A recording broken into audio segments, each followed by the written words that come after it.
রজব মাস চলে গেল, শীত ও রজব মাসে আল্লাহ দিছিল ঠিক মতন, মুসল্লির খবর নাই, ফজরের সময় 2 জন 4 জন 5 জন 3 জন, তা বুড়া দুরা মানুষ যেগুলো বাদ পড়ে গেছে গা, এই মানুষগুলো নামাজ পড়ে আসে মসজিদের মধ্যে। আর যেটা ইয়ং, শীতকে যেটা উপেক্ষা করতে পারে, শীতকে মুহূর্তের মধ্যেই সরিয়ে দিতে পারে, তারা কম্বল ছাড়া নাই, তারা কম্বলটাকে সম্বল করে ঘুমিয়ে থাকছে, ঠিক কিনা বলেন? তাহলে আমরা কোথায় গিয়ে পৌঁছেছি চিন্তা করেছেন? আল্লাহ আমাদেরকে যে এক মুঠো খাওয়ায়, এটা আল্লাহর অশেষ রহমত ছাড়া কিছু না। আল্লাহ যে আমাদেরকে খাওয়ায়, না খাওয়া যে মারে না, এটা আমাদের জন্য আল্লাহ বড় পাওয়া। তা উসিলা আমার নবী মোহাম্মদ সাল্লাল্লাহু আলাইহি সাল্লামের উসিলায়। কার উসিলায় খাওয়ায়?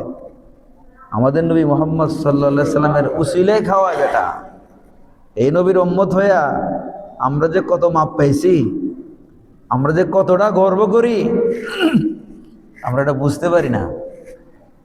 সেই নবীর ব্যাপারে, সেই নবীর মেরাজ এই রজব মাসে হয়েছিল। কোন মাসে? তো আজকের এই দিনে অনেকে বলেছেন 26 তারিখ দিবাগত রাত, 27 তারিখ আরবি মাসের হিসাব হচ্ছে সূর্য ডোবার পর থেকে আরবি মাসের দিন শুরু, দিন শুরু হয়। 27শে রজব মহানবী মুহাম্মদ সাল্লাল্লাহু আলাইহি ওয়াসাল্লাম মা উম্মে হানির ঘরে শুয়ে আছেন। এমন সময় 2 জন ব্যক্তি আসলেন, জিবরাইল আলাইহিস সালাম, হযরত ইসরাফিল আলাইহিস সালাম, 2 জন ফেরেশতা আসলেন। রাসূলকে মাথার পাশ থেকে পরিচয় করলেন, কে তোমরা? বলেন, আনা জিবরাইল হুয়া মিকাইল, আমি জিবরাইল, সে মিকাইল। 2 জন ফেরেশতা, সম্মানিত ফেরেশতা আসছেন। কেন আসছেন? আপনাকে একটু সফর করতে হবে। তা কোথায় কোথায় যেতে হবে? সফরের শিডিউল কি? সফরের স্পটগুলো কোথায় কোথায়? বললেন, প্রথমে তো আপনি এখান থেকে বের হয়ে যাবেন বাইতুল্লাহ হাতিমের ভিতরে যাবেন। সেখান থেকে কোথায় যাব? সেখান থেকে ইয়াসরিব মদিনায় যাবেন। মদিনায় থেকে কোথায় যাবেন? মদিনা থেকে আপনি সেই হযরতে ঈসা আলাইহিস সালাম যেখানে জন্মগ্রহণ করেছেন সেখানে যাবেন।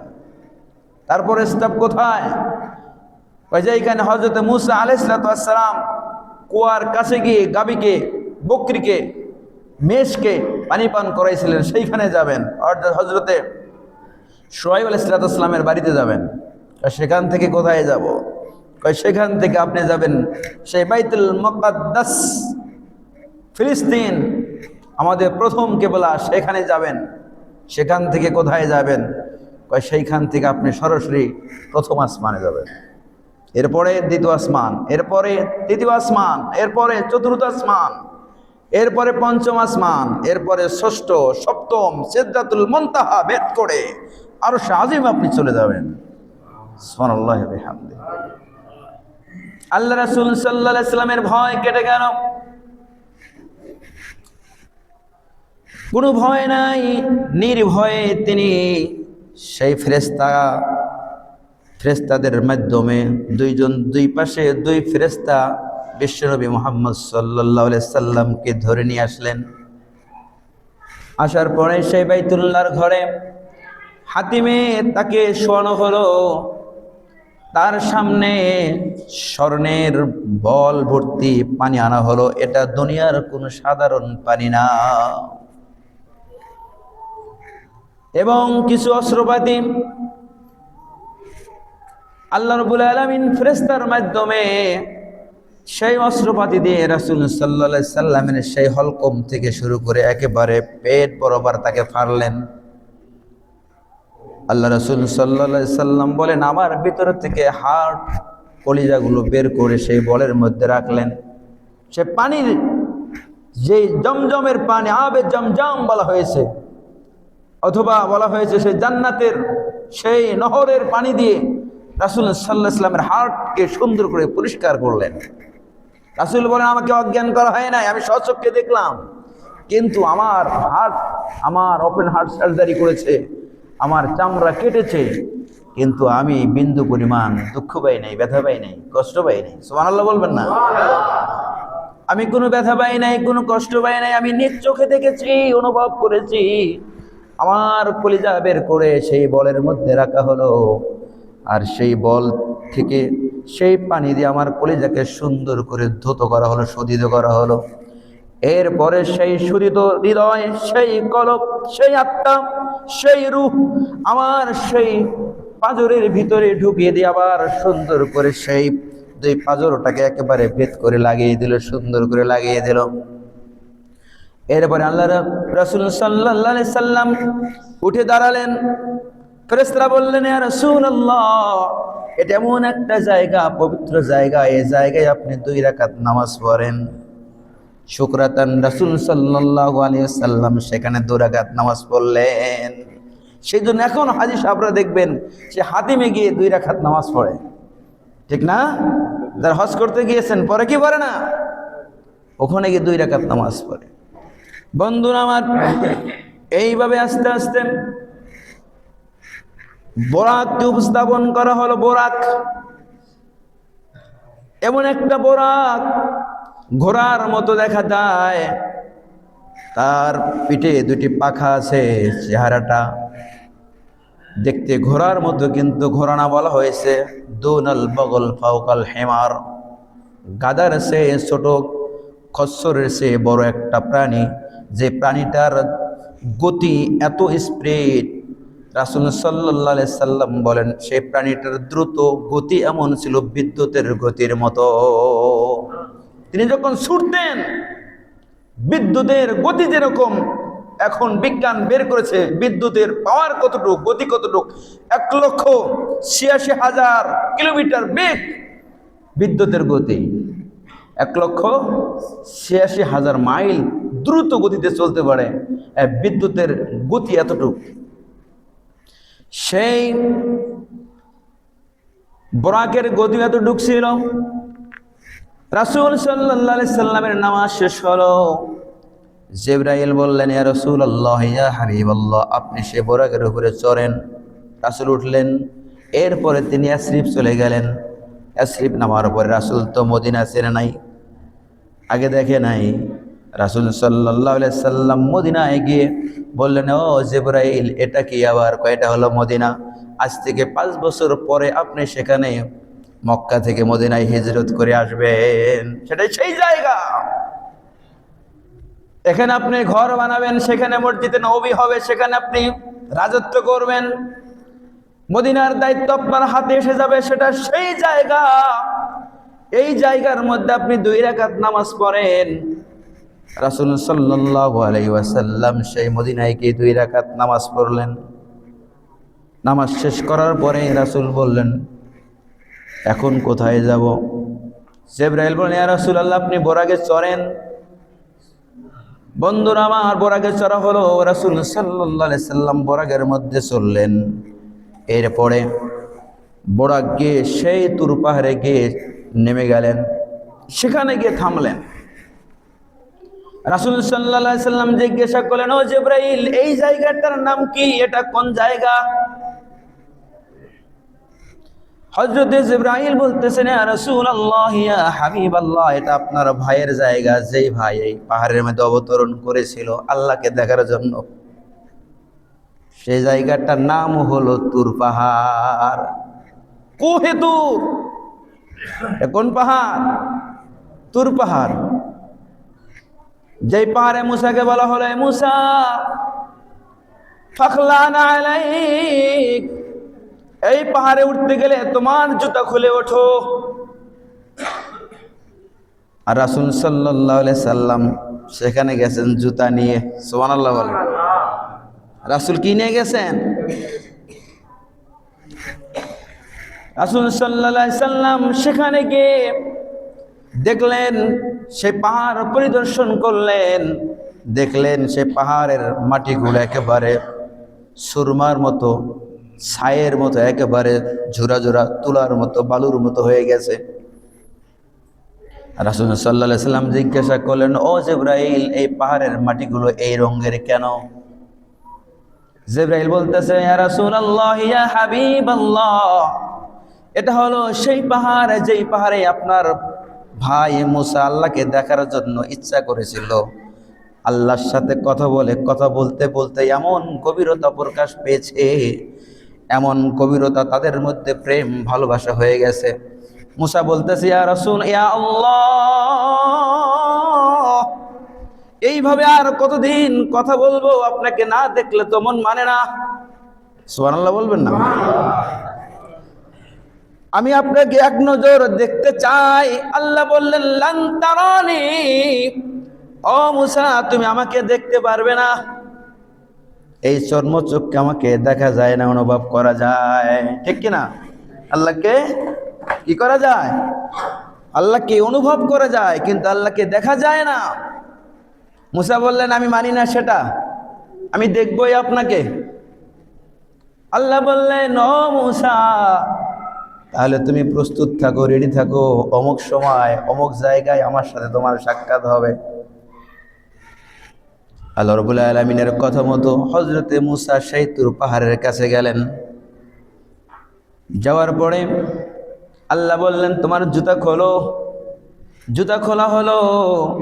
আল্লাহ রাব্বুল আলামিন আল্লাহর নূর থেকে সামান্য একটু নূর সেই পাহাড়ের উপরে রেখে দিল। আল্লাহর নূর রাখতে দেরি, সেই পাহাড় মুহূর্তের মধ্যে ঝলসে যেতে আর দেরি হলো না। মুহূর্তের মধ্যে পুরো ছাই হয়ে গেল।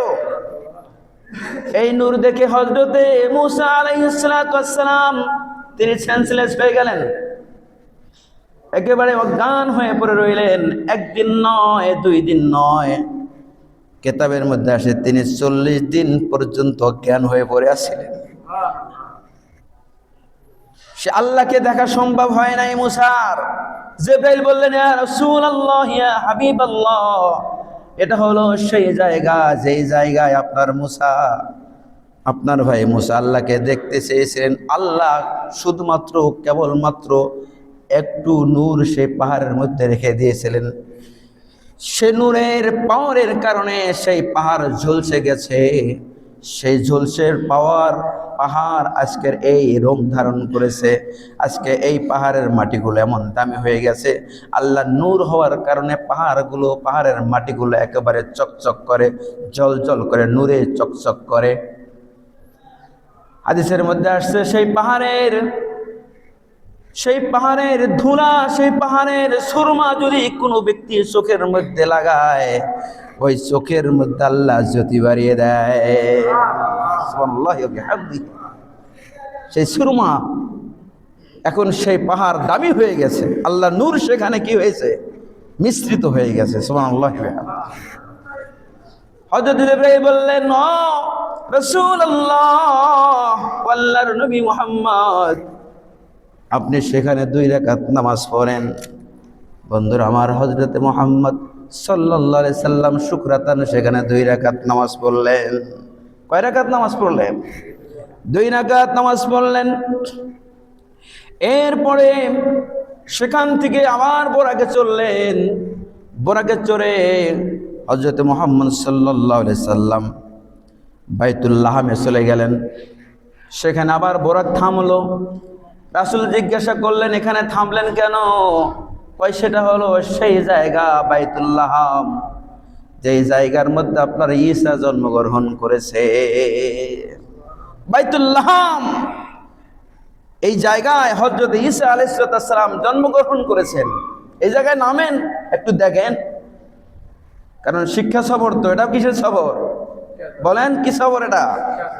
আর আমাদেরও তো শিক্ষা সফর, আমরাও তো করি, নাকি বলেন? আমাদের শিক্ষা সফর আর তাদের শিক্ষা সফর। ওখানে শিক্ষা নিতে যায় না, ওখানে প্র্যাকটিস সফর। এটা কিসের সফর? এটা প্র্যাকটিস সফর। কেন বললাম? মোবাইলে কথা বলতে বলতে কান ফুটা করে ফেলেছে। এশকে এমন এশক হয়েছে, এশক উতলে পড়ে। এই উতলানো এশক নিয়ে শিক্ষা সফরে গিয়ে প্র্যাকটিসে সেই এশকটা মিটিয়ে আসে। এরকম বর্তমান কিছু কিছু শিক্ষা সফর। এটাকে শিক্ষা সফর বলে না, এটা হলো ধিক্কার সফর। কি সফর এটা? ধিক্কার সফর। এটা এই সমস্ত সফর থেকে শিক্ষা নেওয়া যায়? বন্ধুরা আমার, আল্লাহর নবীকে শিক্ষা সবর কেমনে করাইছেন দেখেন। আল্লাহ রাসূল সাল্লাল্লাহু আলাইহি সাল্লাম যেখানে ঈসা আলাইহিস সালাম জন্মগ্রহণ করেছেন সেই জায়গায় গেলেন, সেখানে গিয়ে দেখলেন, সেই বাউন্ডারিগুলো দেখলেন, জায়গাগুলো অনুভব করলেন, কি দামি দামি জায়গা আল্লাহ বানিয়ে রেখেছেন। বন্ধুরা আমার, সেখানে গিয়ে রাসূল সাল্লাল্লাহু আলাইহি সাল্লাম বরকতান শুকরাতান 2 রাকাত নামাজ পড়লেন। সুবহানাল্লাহি ওয়া বিহামদিহি। এরপরে রাসূল সাল্লাল্লাহু আলাইহি সাল্লাম আবার বোরাকের উপর চললেন। বোরাক আবার চলতে মাদাইন নামের শহরে তিনি অবতরণ করলেন। মাদাইন, সেই শহর অবতরণ করলেন। রাসূল সাল্লাল্লাহু আলাইহি সাল্লাম সেখানে নামলেন।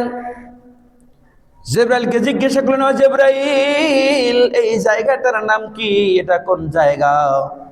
জিবরাইল বললেন, ইয়া রাসূলুল্লাহ, ইয়া হাবিবাল্লাহ, এটা হলো সেই মাদাইন শহর, যেই শহরে হযরতে মূসা আলাইহিস সালাম তার মেষকে পানি পান করাইতেন। এটা হলো সেই শহর, যেই শহরে হযরতে শুআয়ব আলাইহিস সালাম বসবাস করতেন। এটা সেই শহর। হযরতে মুহাম্মদ সাল্লাল্লাহু আলাইহি ওয়াসাল্লাম সেই কুয়ার পাশে গেলেন, সেই কুয়া পরিদর্শন করলেন। হযরতে শুআয়ব আলাইহিস সালামের বাড়ি পরিদর্শন করলেন। হযরতে মূসা আলাইহিস সালামের শ্বশুর, শুআয়ব আলাইহিস সালামের নাম কি? শুআয়ব আলাইহিস সালাম মূসা আলাইহিস সালামের শ্বশুর। মূসা আলাইহিস সালামের শ্বশুরের নাম কি? হযরতে মূসা আলাইহিস সালামের শ্বশুরের নাম কি? হযরতে শুআয়ব আলাইহিস সালাম। আপনারা ঘটনা জানেন, আমি সেই লম্বা ঘটনায় যাব না। শুআয়ব আলাইহিস সালাম তাকে একটা লাঠি দিয়েছিলেন, বললেন, এটা আমি আমার বাবার কাছ থেকে পেয়েছি, এটা আমি তোমাকে দিয়ে গেলাম। বোঝা গেল কি, যে লাঠি যার হাতে যায় সেই নবী হয়ে যায়। সুবহানাল্লাহি ওয়া বিহামদিহি। এই লাঠি যার হাতে যায় সে নবী হয়ে যায়। মূসা আলাইহিস সালাম বুঝতে পারলেন আল্লাহ আমাকে নবুয়তের দায়িত্ব দিয়েছেন। লাঠি দিয়ে তিনি বহুত কাজ করেছেন, বহুত ঘটনা আপনারা সকলেই জানেন, আমি অধিকার যাব না। বন্ধুরা আমার, হযরতে মূসা আলাইহিস সালামের যেই জায়গায় তিনি কুয়ার মধ্যে থেকে পশুকে পানি পান করাইছিলেন, সেই কুয়া দেখলেন। শুআয়ব আলাইহিস সালামের বাসা দেখলেন। রাসূল সাল্লাল্লাহু আলাইহি সাল্লাম সেখান থেকে উঠে আবার বোরাকে চললেন। বোরাকে চড়ার পরে রাসূল সাল্লাল্লাহু আলাইহি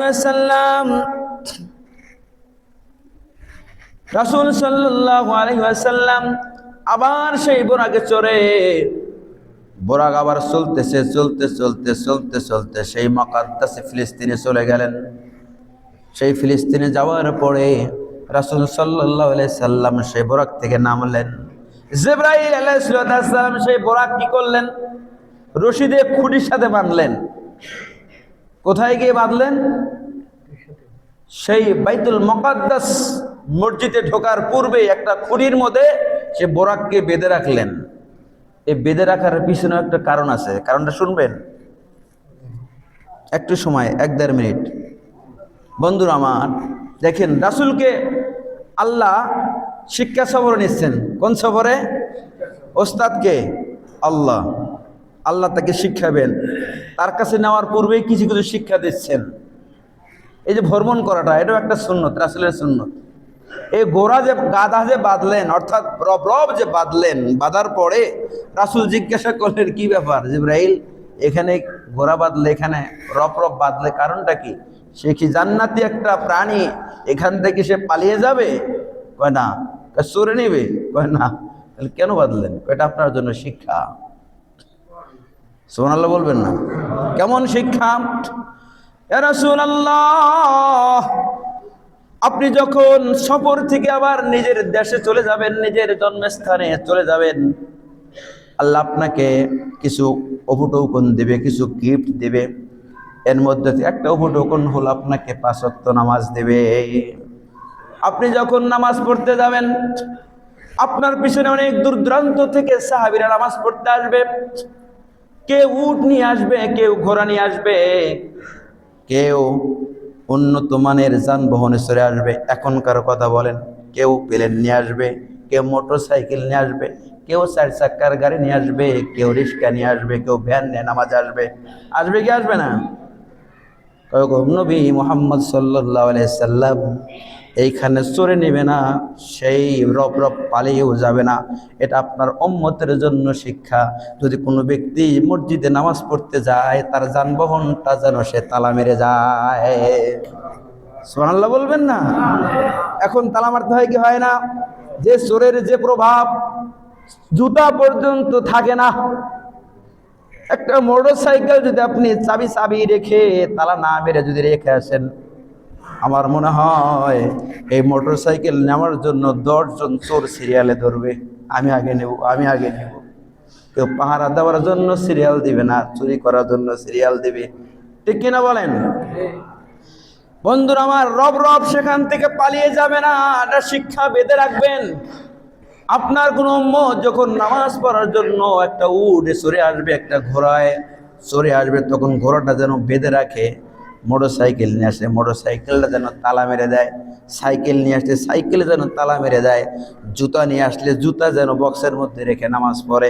কারণ যদি এইরকম যদি না হয়, আপনার উম্মত নামাজ পড়বে আর 2 পায়ের চিপা দিয়ে জুতার দিকে মন যাবে। ঠিক কিনা? সাইকেল রেখে আসছি, নামাজ পড়ুন এখানে, মন যা থাকবে সাইকেল এখানে। ঠিক কিনা? নামাজ পড়ুন এইখানে, মন যা থাকবে মোটরসাইকেলের কাছে গিয়ে। না জানি কি হলো। বন্ধুরা আমার, এটা রাসূলের শিক্ষা। রব রব যখন বেঁধে রাখলেন রাসূল সাল্লাল্লাহু আলাইহি সাল্লাম, বাইতুল আকসা মুকাদ্দাস, বাইতুল মুকাদ্দাসে যখন ঢুকলেন, যখন দেখলেন আমি একা আসলাম সফরে, কিন্তু আমার পিছে এত মানুষগুলো, তারা কারা? এত মানুষ, তারা কারা? জিবরাইল বলে, ইয়া রাসূলুল্লাহ, এই যে প্রথম সারিতে লোক দেখতেছেন, এর পরের সারি, এর পরের সারি যত লোক দেখতেছেন, এই সবগুলো লোক হলো আপনার সহপাঠী নবী। এটা হলো হযরতে আদম আলাইহিস সালাম, এটা হলো নূহ আলাইহিস সালাম, এটা হলো মুসা আলাইহিস সালাম, এটা হলো ইব্রাহিম আলাইহিস সালাম, এটা হলো ঈসা আলাইহিস সালাম, এটা হলো দাউদ আলাইহিস সালাম। এইভাবে প্রত্যেক নবীর সাথে রাসূলকে মুহূর্তের মধ্যেই পরিচয় করিয়ে দিল। এরপরে বলেন, ইয়া রাসূলুল্লাহ, এরপরে যে স্টেপ দেখতেছেন, ওই যে দূর দূর দেখা যায়, যত দূর দেখা যায় ইয়া রাসূলুল্লাহ, এগুলো সাধারণ কোনো মানুষ নয়, এটা হলো সকল ফেরেশতা আপনার পিছে নামাজ পড়ার জন্য আসছে। সুবহানাল্লাহ ওয়া বিহামদিহি। সেই জন্য আমার নবীর নাম ইমামুল মুরসালিন ওয়াল মালায়েকা। আল্লাহ রাসূল সাল্লাল্লাহু আলাইহি সাল্লাম সমস্ত নবীদের ইমাম এবং সমস্ত ফেরেশতাদেরও ইমাম। সুবহানাল্লাহ ওয়া বিহামদিহি। রাসূল সাল্লাল্লাহু আলাইহি সাল্লাম নামাজ শেষ, সবার সাথে কৌশল বিনিময় করা হলো। জিবরাইল বলেন, ইয়া রাসূলুল্লাহ, এখানে আর সময় নষ্ট করা যাবে না, চলেন। রবে আবার সারা হলো, লম্বা ঘটনা, আরো অনেক নিদর্শনগুলো দেখেছেন। প্রথম আসমানে গেলেন, প্রথম আসমানে যাওয়ার পরে বন্ধু আমার রাসূল সাল্লাল্লাহু আলাইহি সাল্লামের সাথে যে সাক্ষাৎ হলো, প্রথম আসমানে গিয়ে হযরতে আদম আলাইহিস সালামের সাথে সাক্ষাৎ হলো। কার সাথে বলেন সবাই? প্রথম যার সাথে দেখা হলো প্রথম আসমানে, সে আসমানটার নাম হচ্ছে রুকিয়াত। আসমানটার নাম কি? রুকিয়াত। আরবিতে বলা হয় কি? রুকিয়াত। এর বাংলা হলো সবুজ জমরুদ পাথর দ্বারা তৈরি। সবুজ জমরুদ একটা পাথর আছে, সেই পাথরের তৈরি হলো প্রথম আসমানের স্টিপটা। আমাদের জমিনটা মাটি দিয়ে তৈরি। কি দিয়ে? প্রথম আসমান কি দিয়ে? জমরুদ পাথর দিয়ে। সুবহানাল্লাহ বলবেন না? এই এই এই আকাশে এই প্রথম আসমানে কোন নবীর সাথে সাক্ষাৎ? রাসূল সাল্লাল্লাহু আলাইহি সাল্লাম বললেন, এই লোকটা বসে আছে, এই লোকটাকে? জিবরাইল বলেন, ইয়া রাসূলুল্লাহ, ইয়া হাবিবাল্লাহ, এটা হলো আপনার আব্বা আদি পিতা হযরতে আদম আলাইহিস সালাম। তার সাথে সালাম হলো, লম্বা কথা, অনেক আলোচনা হলো। বলেন, ইয়া রাসূলুল্লাহ, জিবরাইল বলতেছেন, ইয়া রাসূলুল্লাহ, আর সময় নষ্ট করা যাবে না, চলেন আর একটু সামনে যাই। এইভাবে দ্বিতীয় আসমানে ওঠা হলো। দ্বিতীয় আসমানে হযরতে মূসা এবং হযরতে ইয়াহইয়া আলাইহিস সালামের সাথে দেখা হলো। ঈসা এবং ইয়াহইয়া, হযরতে ঈসা এবং ইয়াহইয়া আলাইহিস সালামের সাথে সাক্ষাৎ হয়ে গেল। দ্বিতীয় আসমান তৈরি করা হয়েছে ফাইদুল নামেক একটা বস্তু দ্বারা আল্লাহ রাব্বুল আলামিন সেই দ্বিতীয় আসমান তৈরি করেছেন, যার নাম হলো লোহা। যার নাম কি? দ্বিতীয় আসমান কি দিয়ে তৈরি? লোহা দিয়ে। এই দ্বিতীয় আসমানে কয় নবীর সাথে দেখা? 2 নবী। প্রথম নবীর নাম ঈসা, দ্বিতীয় নবীর নাম কি? ইয়াহইয়া। 2 নবীর সাথে সাক্ষাৎ হলো, তাদের সাথে কথা হলো, সাক্ষাৎ হলো, কথা হলো। এরপরে তৃতীয় আসমান, জিবরাইল বলেন ইয়া রাসূলুল্লাহ চলেন, তৃতীয় আসমানে চলে যায়।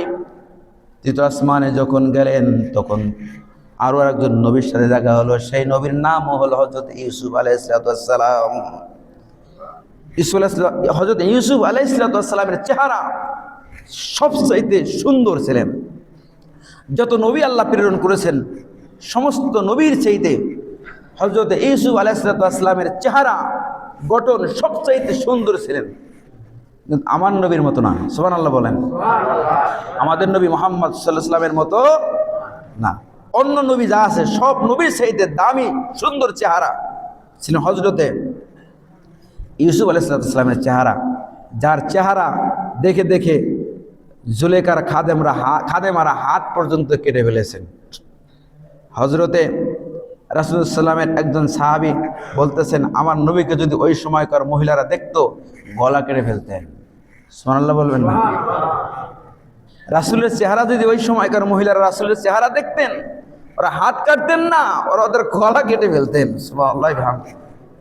আমার নবীর চেহারা আর কত সুন্দর ছিল বন্ধুরা আমার। এরপরে রাসূল বললেন, রাসূল সাল্লাল্লাহু আলাইহি সাল্লামকে বলা হলো ইয়া রাসূলুল্লাহ চলেন চতুর্থ আসমানে চলে যাই। এরপরে চতুর্থ আসমানে চলে যাওয়া হলো। চতুর্থ আসমানে যে নবীর সাথে দেখা হলো সেই নবীর নাম হলো ইদ্রিস। সেই নবীর নাম কি? হযরত ইদ্রিস আলাইহিস সালামের সাথে সাক্ষাৎ হলো। সেই চতুর্থ আসমান কি দিয়ে বানাইছেন? কিতাবের মধ্যে লেখা হয়েছে জহরাত। জহরাত শব্দের অর্থ হলো এখানে রূপা দ্বারা, রূপা দিয়ে কি বানাইছে? কি দিয়ে বানাইছেন? রূপা দিয়ে সেই আকাশটা বানাইছেন আল্লাহ সুবহানাহু ওয়া তাআলা। চতুর্থ আসমান বানাইছে কি দিয়ে? রূপা দিয়ে। হযরত ইদ্রিস আলাইহিস সালামের সাথে সাক্ষাৎ হলো, কথা হলো। হযরত জিবরাইল বলতেছেন ইয়া রাসূলুল্লাহ আর সময় নষ্ট করা যাবে না, চলেন আরো লম্বা সময় পাড়ি দিতে হবে। এরপরে পঞ্চম আসমানে ওঠা হলো। পঞ্চম আসমানে উঠে কোন নবীর সাথে সাক্ষাৎ হলো? হযরতে হারুন আলাইহিস সালামের সাথে সাক্ষাৎ হলো। পঞ্চম আসমানে কার সাথে? হযরতে হারুন আলাইহিস সালামের সাথে সাক্ষাৎ। আর সেই পঞ্চম আসমানটা তৈরি করেছেন আল্লাহ সুবহানাহু ওয়া তাআলা স্বর্ণ দ্বারা। কি দ্বারা? স্বর্ণ দ্বারা। হায় হায়, আল্লাহর কাছে কত স্বর্ণ। আর দুনিয়ার মানুষ যদি 10 ভরি স্বর্ণের মালিক হয়, মুই কি হনুরে? ঠিক কিনা? 10 ভরি স্বর্ণ হলে কয় মুই কি হনুরে। আল্লাহর কাছে পঞ্চম আসমানটা বানাইছে স্বর্ণ দিয়া। সুবহানাল্লাহ। আল্লাহকে স্বর্ণের অভাব? আল্লাহু আকবার কাবীরা। আল্লাহ কত বড় ক্ষমতার মালিক, কত বড় মালিক তিনি। তার ভিতরে কত কি আছে, কত ভান্ডার তার কাছে, অভাব নাই সে আল্লাহর কাছে।